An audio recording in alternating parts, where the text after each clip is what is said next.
All right, today we're going to be joined by Mr. Mike Manavian. I got that right. Perfect. Okay. So far, I'm 3 for 3. I'm on a roll. So, Mike, thank you for stopping by. I really appreciate you giving me your time. I know you're a very busy guy, and I know you have a tight schedule, and you fitting us in is, I'm really grateful for that. Well, I appreciate being asked, Ralph. I know we've been trying to connect for a while now, and just so happens to be we were going to try it next week, but I got a few hours today after the tournament here in Raleigh, where one of my guys, Alex Cheka, took the W today. So that was a lot of fun. So we had a little celebration, and off to the next event, heading to Raleigh tomorrow for the first um, playoff event this year. So Awesome. it'll be a lot of fun. Awesome. So, why don't you give us a little bit of your background, your trajectory, how you got to where you are now? Yeah, pretty boring linear road. Grew up as a caddy at Oakley Country Club when I was 9. I got the WeMet scholarship at 17 to get to Methodist College. Now it's called Methodist University. Right. Got the degree there in 3.5 years. Got into the industry, and I was based out of Fairfield, Connecticut, and Norwalk, Fairfield County, Connecticut. And then tried playing a little bit. I didn't go so hot. Went back to teaching, and then wanted to get a little stronger for golf. Went down a path of fitness, nutrition, and bodybuilding, and then got back into the golf industry with a supplement company. Was doing supplement formulations for a while, and that got me back into the golf industry. I was in Connecticut went back to Connecticut, was in Long Island for a while, worked at a bunch of clubs, and then opened up my own place inside of a health club where we were doing 3D motion capture using the gear system. And as a stack and tilt authorized instructor, we also combined the data with what the numbers should be before we even got on the machine. So built that into a fitting and teaching business. 2018 moved down to Florida, and now I'm at 24/7 indoor golf in Stuart, Florida. Kind of a home base as I travel about 30 weeks a year on the Champions Tour. And next year I'm going to be doing a few LPGA events, as one of my girls got through the top 15, and she'll be on the LPGA next year. So I'm looking forward to balancing those two out somehow. But it's been great. 3 wins this year, one on the Epson, one at Pebble with Doug Barron. And today with Alex Cheka, it's our second win together. But it was my first one being on site on any of them. So being on the 18th green there, like where the family stands, is pretty neat. So it's been a very cool day. That's great, man. It's good to see the fruit of your labor. Participation as part of a team, a winning team, when it comes to fruition, it's great. It must be a great feeling. It is. You know, being in this industry, we don't do it for the money. We do it for the perks. And this is one of the big perks you can't buy. Money's good, but this is really why you do it. Yeah. Yeah. So you're from the Connecticut area? I'm from Boston originally. Okay. Outside of Boston, Watertown, Mass. Okay, cool. Yeah. So let's talk about your teaching trajectory, right? Because now you're stack and tilt, and you're pretty high up on the pecking order. Yeah. So There's a lot of guys who came before me, but I'm not yeah, afraid yeah, to fly the flag. Proud to wear the hat.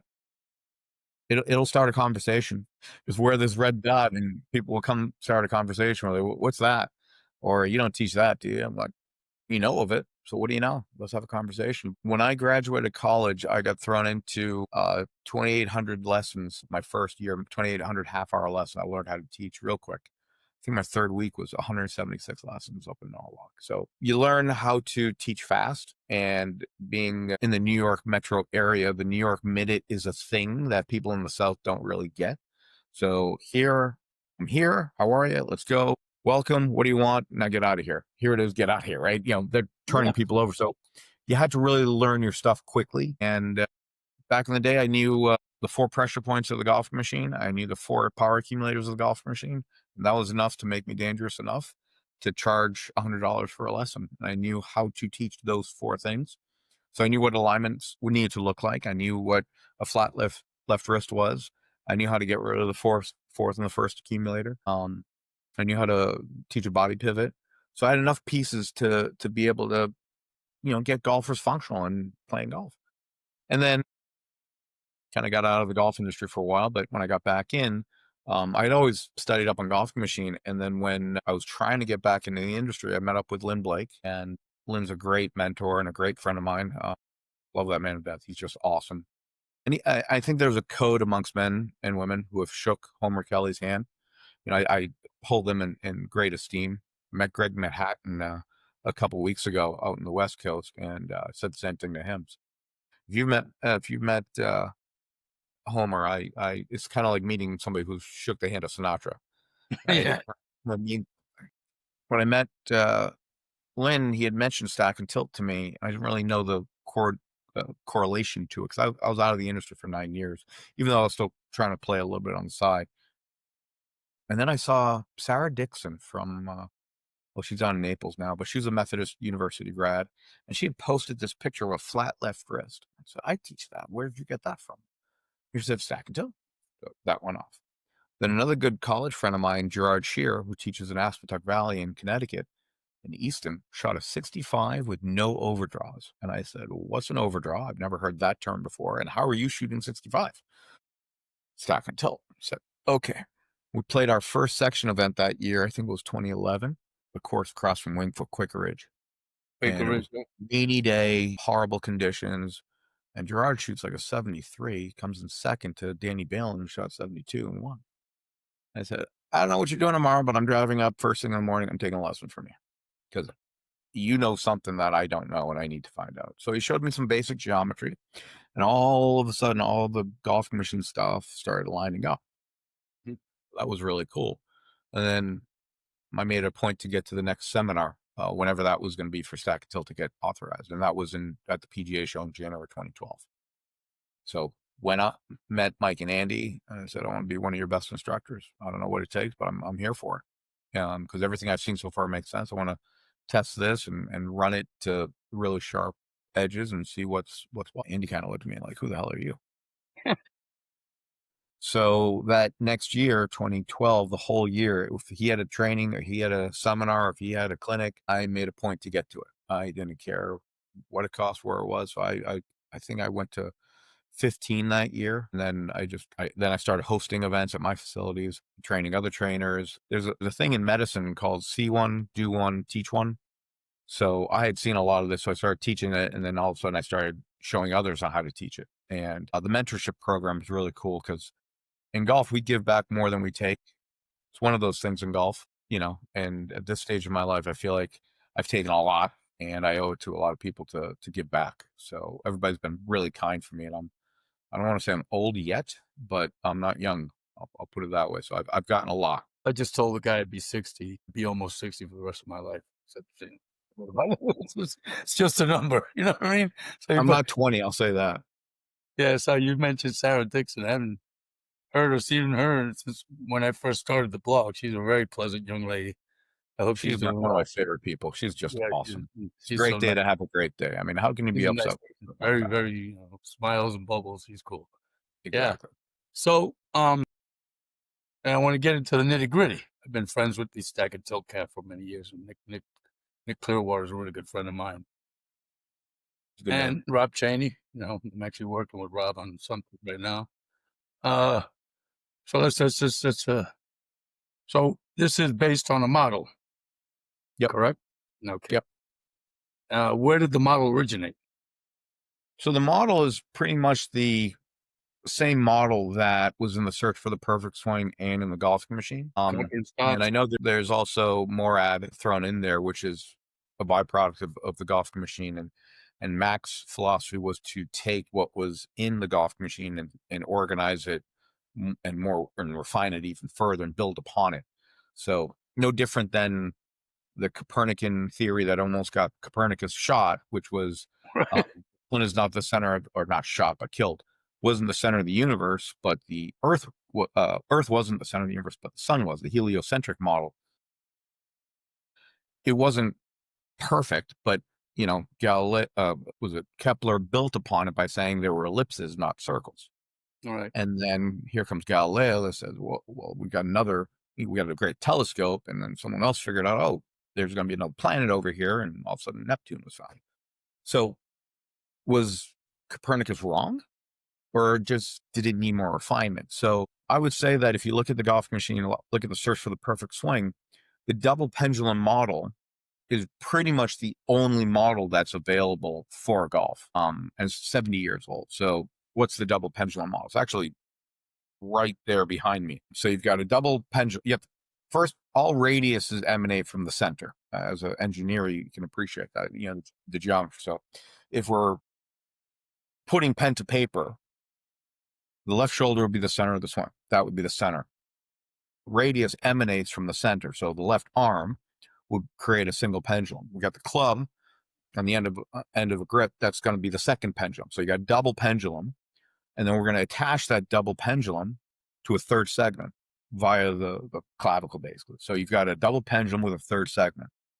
So the center of the shoulder turn is what the center of the golf swing turns around. So how do you turn one center around another center? You have an attachment there. And then you have a lower center, which is the pelvic center of the pelvis that translates forward. So if you told me how to write this down, I would say it's a double pendulum model attached with a third segment to a lower translating hub. And that model, I don't know anybody who disagrees with. Now, up until recently, there's been a kinetic model on around the center of mass. And I'm a kinematic guy. If you followed any of my posts, I'm not a kinetics guy. I don't see the value of it. When you have the leading researchers, who is it? Dr. Not Dr. Robert Neal, the guy who did a lot with the Olympics. I'm spazzing out on his name. I know that McCann worked with Ari, the Israeli Olympic guy. But that was No, he's an American guy. He worked with the American track and field teams. He's one of the top biomechanical researchers in our industry. It'll come to me in a second. Okay.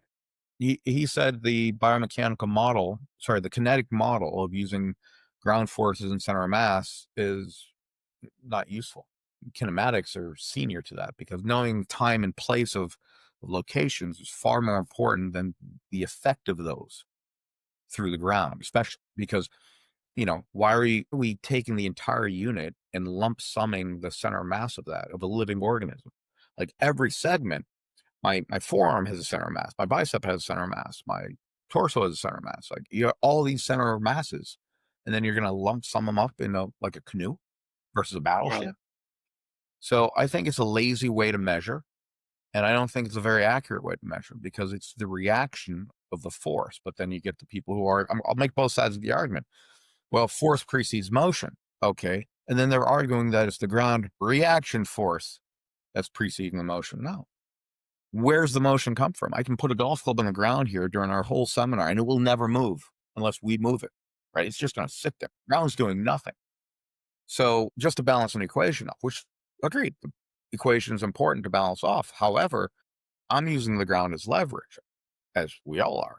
But saying that if I push into the ground's going to push back into me and now add impetus into the system, that's a lie. So force precedes motion, yes. Muscular contraction is that said force that moves the joints. Those joints have an effect on the ground that a doormat with electronics on it can now measure the pressure and fire back. This is what you pushed into the ground. To say that push back into the ground is the senior cause of all the motion is nonsense. I mean, that is laughable. And that's the argument that I don't hear people on forums online typing away being able to articulate comprehensively enough. So I appreciate the time for that. Well, yeah, I think people break off into camps, and they get a myopic view of how things. So I just recently had somebody who's from the kinetics camp, and his point of view was different. I don't take sides in the arguments. I just listen, and if you have a coherent way to back it up, then yeah, makes sense, right? So yeah. Oh, here you are talking to me about Keplerian orbits, right? So, but you're obviously somebody who's read. So if you look at this, GPS, geodesy, satellites, all your satellites go around in Keplerian orbits. So Kepler's laws and stuff are things I had to learn at some point. But anyway, so you guys have been successful as a I'm not going to call it, I wouldn't say it a method, because And here's why. So when I first Stack and Tilt first came out, right? They gave it the name, I guess it was Charlie Wee. You had Charlie Wee, Eric Axel, the guy who won at the fries.com. He was Madison, Troy Madison. Roy Madsen. And they all looked alike, right? Oh, Well, to the untrained eye, I would say that they're similar. Exactly. To the untrained eye. And if somebody wanted to use that maliciously, you say, But respectfully, there are people who say every tour player swings the same. They all swing. They're not unique anymore. They don't have the Trevino. They have the Nicholas right there. Which those two things are kind of interesting. Yes, they are. Depending on whose viewpoint, they either all look similar or they all look different. Right. And now I would argue that swings now over the past 20 years are all looking more and more similar in their tilts. Yeah, everybody will have different arm structures, Yes. but I can make the argument that everybody is tilting to the lead side while they're contralaterally turning, all for the same reason. Right. Right. Now, so everybody has the lead shoulder down. Nobody has the lead shoulder up. Right. Well, that was one of the other. Now, and you have your Gears logo there. Yeah. So you're probably pretty well versed on Gears. But let me continue on that other thought. So Andreas Colley is a very good friend of mine. He's the best. He's the best. Kid was, I know him since he was, he was writing me about what to look at, this kind of stuff. And I'm not He's trying a rock star. Love him. Not trying to take credit for anything, because the kid worked hard. He knocked on doors. He probably had a few slammed in his face, but he kept knocking. And we all do. Yeah, and he's where he is, and he deserves to be there. And I consider him a friend. But his guys, when I talked to him last, he said, he credits Andy Plummer a lot. Yeah, a lot. Okay. And when I look at his kid swings, they don't look anything like Charlie Wee. You know what I mean? So I can't say there's more to it than that, is my point. You know what I mean? Yeah. So knock about. Go ahead. I'm sorry. To your point, you said that you wouldn't call it a system, a method. And I would call it a system, because if you look at, say, three of the traditional stack and tilt players, where you've got Charlie Wee, you got Troy Madison, and J.J. Henry. They were all in the DVD. J.J. Henry, yes. Right. Phil Cheatham's the 3D biomech I was thinking of. I couldn't come to name with Phil Cheatham. So if you look at Charlie, he's kind of a very centered in the model, like from an extreme standpoint. Troy had the most weight forward of his lower body. So Troy had a hip slide of 2 inches, because all of his weight started in the front. And this is measured on AMM. And J.J. Henry had the most 50-50, almost, he shifted 2 inches off the ball and had a 9-inch hip slide. Okay. So you got a player who shifts the most, and you're a player who doesn't shift at all. You have Charlie kind of in the middle. Now, who creates the most ground forces? And then who swings the fastest? So I've got the graphs on this. Andy's made the graphs. JJ creates the most ground forces and swings the slowest, because he has to use the ground to get to the lead side. Troy just stays on the lead side, doesn't create as much ground forces, and just has more horizontal forces, and it swings faster. And Charlie's kind of in the middle. So I've had Gears since September of 2014. I've burned through more hard drives than any other Gears users. I've calibrated more clubs on Gears than anybody else. I have more hours of hard drive than anybody else on Gears. This is coming from Mike Neff. I have more than he does. He says, okay. What does that mean? I've studied this. I've looked at this. And I've had this argument at the Gears seminar with one of the people that were there. You stack and tilters all talk about the hip slide, and you don't like the hip slide. What's the number? How many inches? I said, well, it's not a number, it's a formula. Well, you can't be dodging the question. I said, well, first off, Gears measures P1 address as 0. So it zeroes you out. It's not anatomical neutral, it's 0. So if you start like Bryson on your lead side more with your pelvis, it's going to still read at 0. Well, Bryson has a 4-inch hip slide, similar to Troy. Then you look at Rory. His right hip starts closer to his right ankle than his left hip does to his left ankle. So he's started on his right side. By the time the club's moved about 12 to 14 inches away, he's moved the furthest of his pelvis to his trail side, 1.7 inches. So he's 1.7 back and then 10.3 forward. He has a 12-inch hip slide. So who hits it further? Well, Bryson does, but Rory's not slow at 186 miles per hour. So now we're talking about, well, are we trying to maximize speed, or are we trying to maximize ball control, or are we maximizing contact? Well, hell, we just described the three fundamentals of golf: contact, power, curve. Those are the three fundamental tasks that are dynamic. They're not static. Both of those golfers can demonstrate those skill sets perfectly. Every time I go on a tour range, these guys can fall out of bed, wake up in a new city, control their low point, hit it far enough to play the course with scoring clubs, and they can all, and where they need help is making sure they have a predictable curve. Like this week, we had a lot of rain, we had a lot of wind. We had to learn we had to really dial in how much curve we're taking off, how much we're adding on, how to flight it high, how to flight it low. Those were really part of what Alex and I worked on, as well as Doug Barron, Eric Axley. Actually worked with him. You mentioned Eric. He had played really good the last 2 rounds and did not have a good round the first round. But talking about a system, I have a system that's comprehensive enough to explain JJ Henry's hip slide and Troy Madison's forward pivot. Therefore, systematic and is comprehensive enough to explain everything. It's like the metric system or the highway system. I haven't driven in Utah, but I'm sure that if I'm driving in Utah, I'm going to be on the right side, and the other car is going to be, I'm betting my life they're driving on the left side. Right? I go to Europe, there's a different system, but I don't need to read the owner's manual on how to drive the car again. I've learned it. So, there are systems in place that I would argue that stack and tilt is a measuring system on how to describe the golf swing that we have parameters for and we have a model with, but it's a system that's comprehensive enough to help every golfer that I've encountered. I don't have unicorns because, the first sentence in the golf machine was, if a octopus or something out of space showed up, you might need a different procedure. But for human-shaped golfers, there's only one basic swing with 4 quadrillion variables, and that swing is a double pendulum model, I would say. So I always look at it from a double pendulum model, like, is their upper axis moving side to side or up and down? Okay, if that's in place, I know their tilts are pretty good, right? There's only one way to extend, side tilt, and turn and keep your head centered, right? You have to do those in equal amounts. Okay, so we got that geometry in place. And then now, how's the radius, right? Are they controlling their low point? Are the wrist angles being thrown out, randomly? And are the vectors lining up, or are they scattered? I get a lot of scattered vectors. That's why they come to me. The guys who can control their, impact alignments, I take this hat off. I'll put the Titleist hat on. I'll do the Butch Harmon. Keep the club in front of you. Keep the club in front of you. Keep it wide. And where are you going to dinner? And just pat them on the ass. And you're the best player. And go the first tee. That's not my job. I wish I had those players.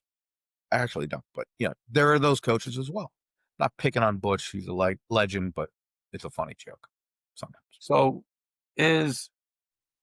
the knock is, okay, so we're talking about method teaching, right? One size fits all, paint by the numbers type thing, which is the knock, right? Right. So the golf is a case study of one. So it's only the person in front of you, and that person they come with their own set of variables. Yeah. Physical limitations, whatever else, mental problem, mental issues. You know what I mean? Like there could be a myriad of possibilities, right?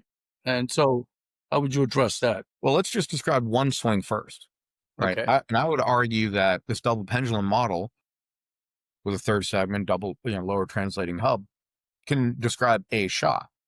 But, then we have the face orientation, we have the shaft orientation, the location of the butt end of the club. If I want to hit a draw, I'll put the golf ball back and have the face pointing to the right inside of the path. I have my push draw built in. Okay, well, I would argue that, people perceive us to teach one way, but I'd say everybody else teaches one way. We're the ones who have the different type of ability to address any student.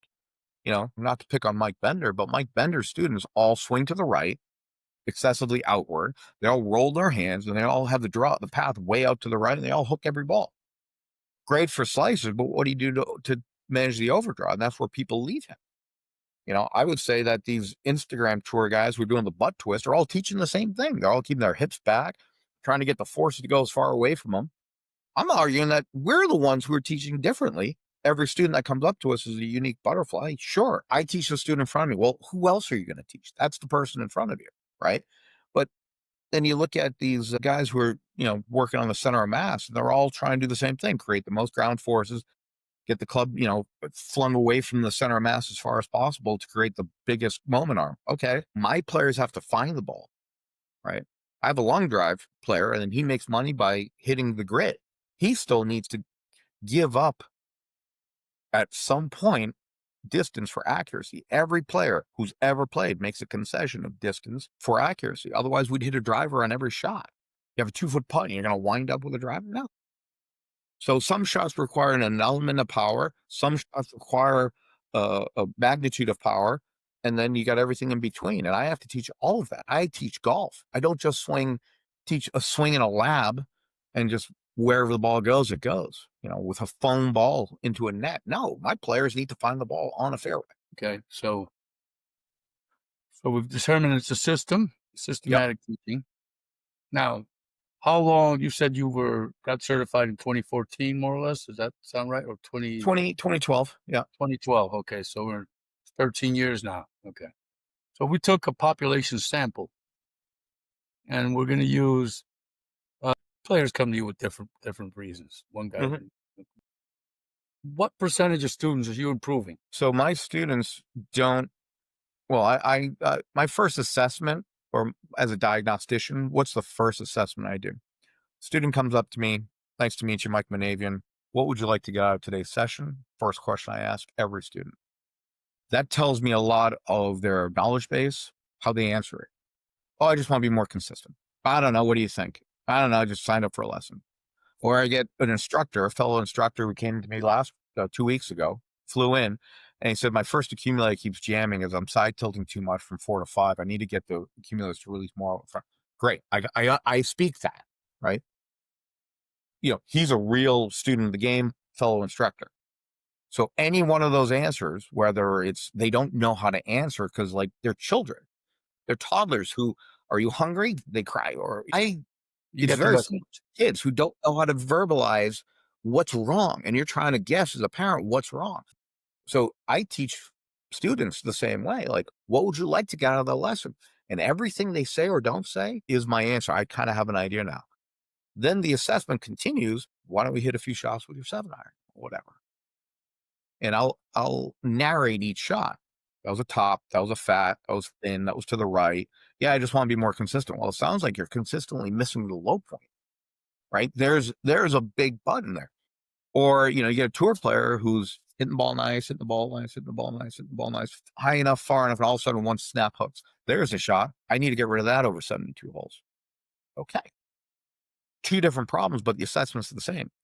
I watch and I observe. Can they control the low point? Can they hit it far enough to play the golf course with enough speed? And do they have a predictable curve? The high handicappers fail the first 2 every day, right? They don't hit it far enough. They don't hit it solid enough. So your question of, I'm getting back to your question, what's the percentage of success? Well, you're not moving to step 2 unless you can demonstrate confidence of hitting the sweet spot. And I'm going to stand on you, explain the system, explain the geometry here, so you have an understanding of what the task is first before we hit a single shot. And I have volumes of before and afters, one swing. Here's the before swing, the 7th swing of their warm-up, the 8th swing. It was a 30-minute conversation in between, and here's the difference. I had a student that came in from Michigan 2 weeks ago, 80-degree shoulder turn at P4 with a 7-iron. We spoke for 35 minutes about what the task was. His very next swing was 120 degrees. So that's not by accident. So my success rate is high. And not only is it high, the people who come to me are it's like the Statue of Liberty sign, send us your poor huddled masses. I want those people. The easy ones don't come to me. You want the most incorrigibles, right?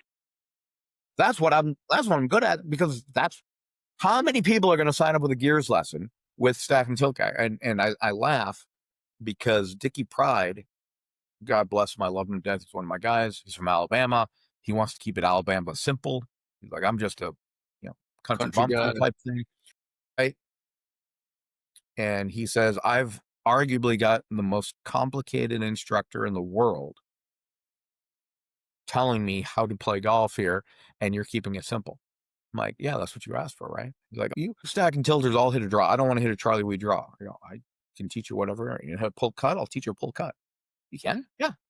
Because I know how to get up and down from short right. I can't get up and down from long left.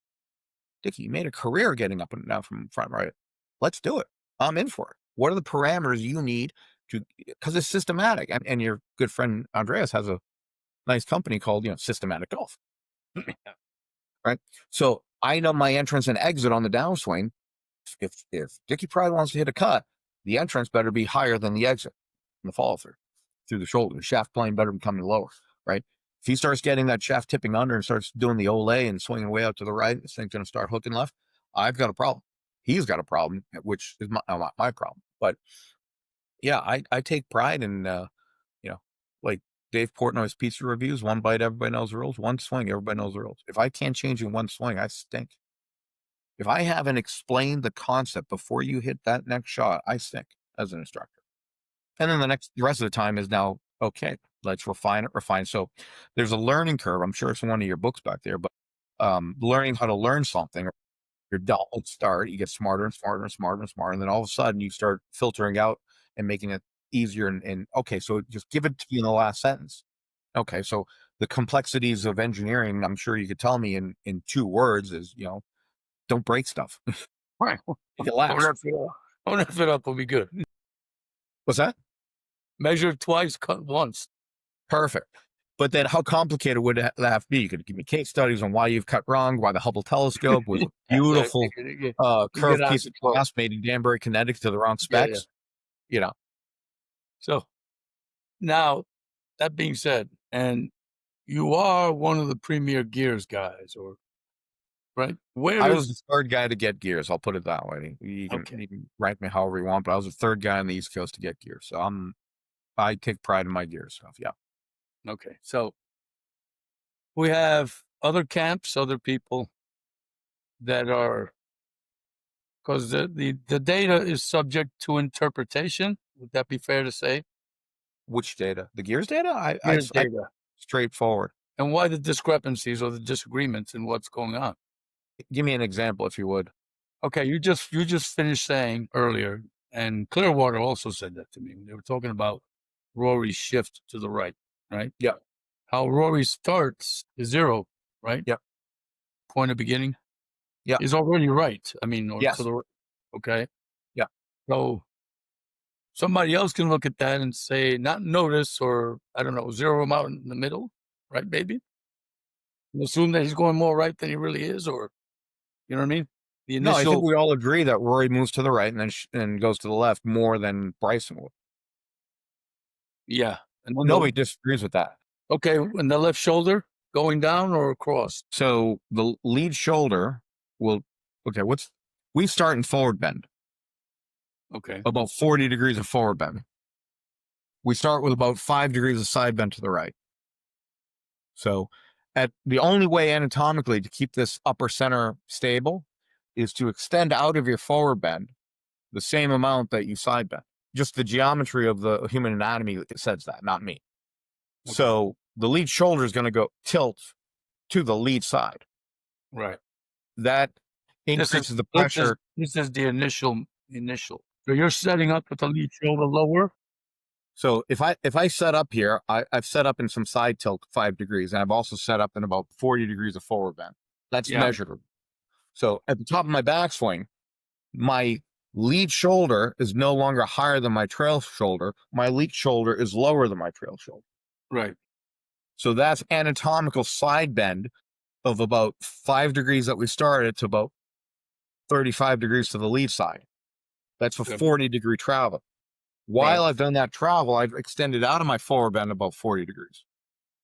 So the extension to 0 is replaced with side bend to the left. And now those two, it's a coupled motion, your spine creates the turn. So Dr. I.A. Kapanji has a book on the physiology of joints, volume 3. In it, he shows you all these degrees and the math on it and states that as the disc is a wedge shaped and every vertebrae is put in different angles, as you side tilt to the lead side, this induces contralateral rotation. So tilting to the left turns to the right. Now, as I do that, we take a center pivot to the top of the backswing. If I continue past 90 degrees, my lead shoulder goes down, down, down, down, down. My trail shoulder goes up, up, up, up, up. And after 90, my lead shoulder has to start going up and back again. So it continues to orbit around. So you look at Rory, yeah, his shoulders turn 120 degrees. So it's gone to the low point of the shoulder. Now it's going back up and around. It's just the geometry of the circle on a tilted angle. So the gears isn't arguing anything. They're just a measuring device. The instructors who may be interpreting this are stating, going back to my argument that I had about it's a formula rather than a number specifically. In the stack and tilt model, the lead hip will be over the lead ankle at P7 at impact. You got that? So there's your geometric alignment. So the ankle and the hip will be in line. The left knee will be in front. The lead knee will be in front. Okay. So if Rory has to start 10 inches further away, he's got to slide more. Bryson doesn't have to slide as much. However, both of them have that alignment at impact. So I don't care what the number is. I care that the forward bend of the pelvic tilt is the same amount of the hip slide. That's the formula. You like F equals MA? I love forward bend of the pelvis equals the hip slide, right? This is the formula. The thing is the forward bend is equal to the hip slide. So if I start in my pelvic bend at address, whatever this angle is here, right? This vertical angle, equals this angle on the slide. Right. So there's a symmetry to this. Yeah. Not random. So when I got gears, I was fortunate enough to have Andy drive up from Philadelphia a couple of times and spend like 4 hours just looking at one swing. And he taught me how to study the swing. You look at each joint throughout the time and space. So you take one joint, the right elbow, you measure it at P1, then you measure it at P2, then measure it at P3, you measure it at P4, and then all the way through. And they do that for every single joint on the body. It'll take you a couple hours to do each swing if you just anatomically charted and plotted out these things by hand on a piece of paper with a pencil, and then you input it into, you don't go P1, right elbow, left elbow, right wrist. You don't go all the way straight down. You go one joint at a time throughout the time. It takes a while. And once you do that, you have an understanding of these patterns and this geometry and like, oh, okay, I see how this thing's put together. And Andy was calling off joints before we even saw them. I'm like, how did you know that? He's like, I studied a lot of this with a protractor and Golf Digest in a library and tracing paper. Yeah. Remember that. Well, I was just talking to Ted Britschke. I love Ted. Oh, he's awesome. One of my favorite people. Good guy. So I had a video of George Killenhofer. I don't know that name. George Killenhofer was a big GSCD guy. He's the one that gave us Charles Howell III. He's down in Georgia. He was a big George. He was like he was really. Okay. So he has this television screen and a VCR, and he's fast forwarding, and then a grease pencil, protractors. I love it. And triangles. He put a grease pencil on there, and he's giving a lesson. I was showing it to Ted. So you remember this stuff? He says, "Yeah, it's cool." I love it. Analog is so great, and analog is what I have to do a lot on the tour. Yeah. So just to finish the point there on the differences. So we've got a model that's described with formulas, not with numbers. I see a lot of gears users, and I saw this a lot at the seminar because we had like 30 owners come in, all do a little spiel and talk how they do it. They all use averages. So if you remember the study that I think it was Boeing or one of the airplane companies did about all the bullet holes that are on the planes, and we need to reinforce this area of the wings. And then somebody said, well, these are only the planes that came back. So maybe we should like reinforce the fuselage where the pilot sits. Yeah. So there's a great book on averages and that how bad averages are in science. The average, another airplane thing, like the average height of the Navy Air Force, the Navy pilot, the chair didn't fit anybody, and they had a lot of crashes because of it. So they need to figure out how to adjust chairs and make everybody comfortable so that they can reach the pedals and whatever. Teaching with averages, I'm not a fan of because we have a model before we look at the average. Because then if you average out Charlie Wee and Troy Madison, now you're closer to a more hip slide. But if you average out, JJ Henry and Rory McIlroy and Charlie Wee, your average is further on the more hip slide. So if you just take a random sampling of 30 tour players who use different systems on how to play golf and they don't have a cohesive way of how to teach, you're going to get a lot different. But Andy did this in DVD 2.0. Here's our players. Here are our players. There are a spectrum of players. We got guys who shift to the right who hit cuts, and we got guys who wade forward and hit big rope hooks, and everybody in between. And what did data come out to? The tour average ball flight and height, tour average ball speed, tour average distance. Okay, so that's how you make an average, but we have a model. So again, the averages are nice, but they're not something I would ever teach off of, because what's average? And then are we going to average out what grip somebody should use? Like Bryson uses a weak grip that the wrist is vertical, 90 degrees, and you got Zach Johnson, who's got the grip turned pronated 90 degrees from Bryson. They both won 2 majors. Which one do I teach? Mrs. Haverkamp, right? So the average would be 45. Well, I'm not going to teach an average. I'm going to teach what's proper for the way the wrist moves dynamically. Is there an average amount of distance you should stand away? Like I can go on and on, but there are patterns that you can see in swings. But I would much rather teach from, here's a working model that isn't really argued, double pendulum model. I mean, it's kind of how our anatomy is shaped. And then you can put that up against the averages, and then you start getting some weird stuff. So I hope that answers the question. I know it's a complicated question because I'm not really sure. No, it's your guys' approach and how you're getting to your conclusions and what you're looking for. As opposed to, I mean, you could actually grab a gears and try to make it fit. You know what I mean? Whatever you want. Couldn't you just interpret the data to favor what you're saying? I mean, it would defy all science, but I've seen where guys drink their own Kool-Aid. You know what I mean? In other words, I'm not following. Okay, so if you took gears data and you wanted to represent something that favors your theory, okay? Well, it depends if I'm using my students. I've got gears data of other students.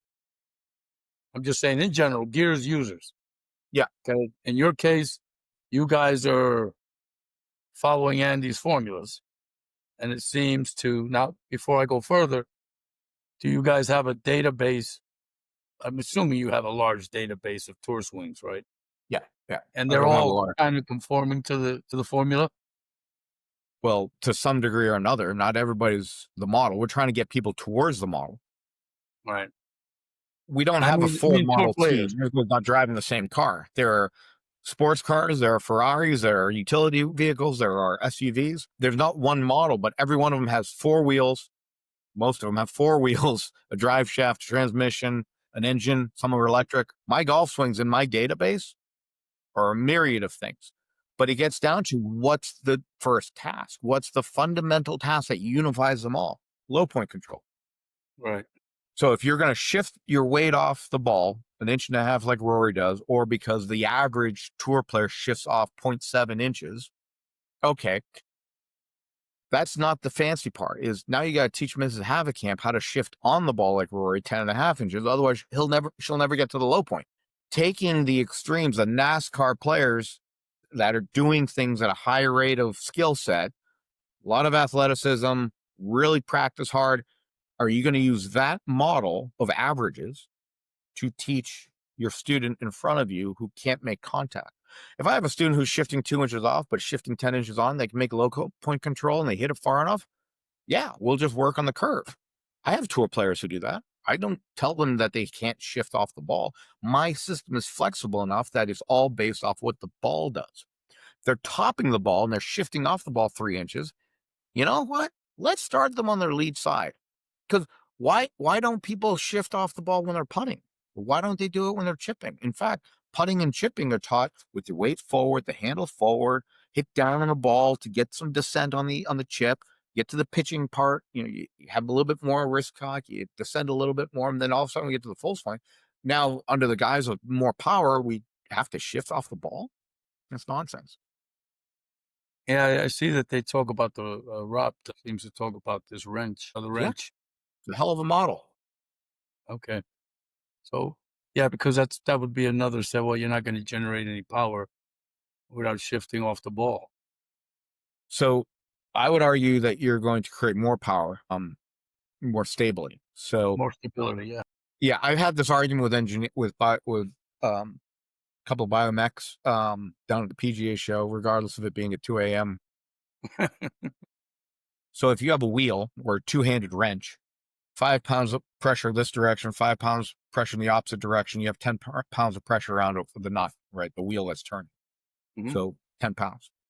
That torque is equal to a one-arm lever of the same diameter. So if you have, let's say it's a foot, the diameter is 2 feet, and you got 5 pounds on each side, or the radius is 2 feet, and you got a one-arm tire wrench, right? Yeah. You've got the same 10 pounds of torque around the same nut. Agreed? Torque is Yeah. torque. Yes. Torque is torque. So if I have my center of my pelvis as the two-wheel wrench and my hips are turning rotationally with no linear slide, right? Hips are turning. That is going to create a ball that cuts the ball across it. Swing path is going to be across, right? Because by hitting the driver at the front and side of the arc, by the time the club passes the low point and gets to the front side, it's now coming inward. However, if I have a one-arm wrench where the weight is forward, I've got my left hip over my left ankle, my right hip can create a longer moment arm and swing around, and now you're swinging outward. So the kinetic people will say, well, those two are the same. The golfer will say one's hitting push draws, one's hitting cuts. All right, pull cuts. And now your spine has to now compress because you don't have the translation, lateral translation that allows the spine to tilt with the translation. They're now tilting the head back with the spine versus the hip sliding forward, the head going back. Now their low point goes even further back. Now their discs have to go outside the normal range of motion, which is basically violating the second rule of biomechanics, right? Do no harm, number one. Improve performance, and then don't move any joint outside their normal range. Those are the 3 laws of biomechanics that we, as stack and tilt instructors, agree to follow, or not agree to follow, but we believe in.